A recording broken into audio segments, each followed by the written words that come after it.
overall, the numbers on Simplecast are staying steady. The Daily Rec's still up there. You know, it's still getting tons of listens. Dude, I think Butter is getting more listens now. Butter is getting tons of listens as well. Just like out of the fucking blue. You know, and that's what just is crazy to me, because those are older shows that we have kind of stepped away from for a little bit to 877 downloads this week. 134 today alone. Are we hitting 1,000 on the Daily Rec yet, or is it still only at 500? But still, regardless, those are huge numbers for a consistent basis for us. Like those are something that we would have never thought was attainable, you know, 2 years ago, basically. Daily Rec is at like 596 per week right now. That's still insane, man. Butter is literally almost doing 1,000 downloads a week. And we need a second season. And there's like 6 fucking episodes. That's why we need a second season, because these restaurants are pushing that. They're like, hey, man, you know, we were on a podcast. Or maybe not. I don't know. I think that the Spatoni's one's popping off. You know what I mean? Like I see that one. That one's got tons of watches, tons of listens. Yeah. Well, dude, I don't know why. I don't know why it's all of a sudden just like, oh, okay, we're popping now. I didn't fucking do anything. Well, because it's interesting. And maybe one person showed one person who showed another person. Like that's the thing. We need to get those people. Has 4,200 downloads. Listen. If this may be a crackpot plan, but what if all of the Butter episodes are on YouTube, correct? Yeah. I think at some point we need to record a little blurb and put it on the Butter RSS feed. Now hear me out. That blurb needs to be like an announcement, basically. And I think we should do that with all of our shows. Be like, yo, if you like this show, we have a couple shows that we're doing on YouTube as well. You know, check them out. And I think that will drive some traffic from that podcast as well.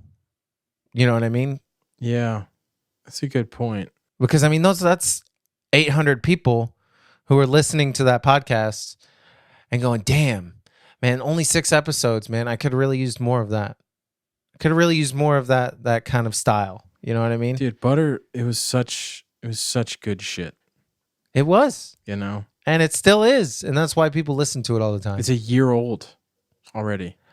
That's wild. It's a year old. That's absolutely insane. Can you fucking believe that? No, that's crazy. I do think we need to bring it back, though. It's too big of a hit right now. You know, if we can't ride the wave, then what are we doing? Yeah, why are we paddling in the water, bro? The host is very busy. I know. And so, like, he owns a restaurant, but then we would have to find another host. I know, you know what I mean? But that's something I need to talk about with him. And yeah. Because, you know, what if he says like, well, dude, that's my show. Yeah, but he didn't seem too thrilled about it. I mean, even when you had him on to talk about it for, you know, one of the shows, you know what I mean? Yeah. Like, well, here's I don't want to put any extra work on him, and I know he's super busy. Nathan, you're an awesome guy. You're working hard as fuck, and I appreciate and I respect how much you work, and I don't want to make you work anymore.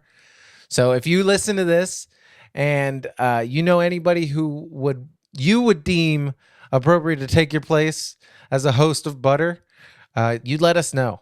But I doubt you'll hear this. But love you, bud. And we do need to figure out the whole Butter situation. I think it's a wave that we definitely need to ride. We just need to stand up on the board. If you're watching this and you want Butter to come back, or you have input about Butter, let us know in the comments. We would love to hear. And, you know, because this is kind of our echo chamber of like ideas and things like that. And so if we could get the input of the people who maybe have listened to it, or just like is like, yeah, you know, this is my opinion about it, we'd love to hear that. Also, I think we should definitely reach out to Nathan this week or next week or something, and just put it in his head, like see what he thinks about it. I mean, even if you clip what I just said and send it over to him to be like, yo, what do you think of this? Like, you know, we need your opinion about this. Like, yeah, this is a big thing. This is a big deal for us. This is our company. You know, we have this show. It is his show. We set this company up to be the creator's show. Like, it's not our show. Yeah, we host it. Yeah, we, you know, technically own the RSS feed, but it is not ours exclusively. We don't own those intellectual rights completely. It's also Nathan's, and we respect that, and we want to respect his opinion about continuing that show going forward.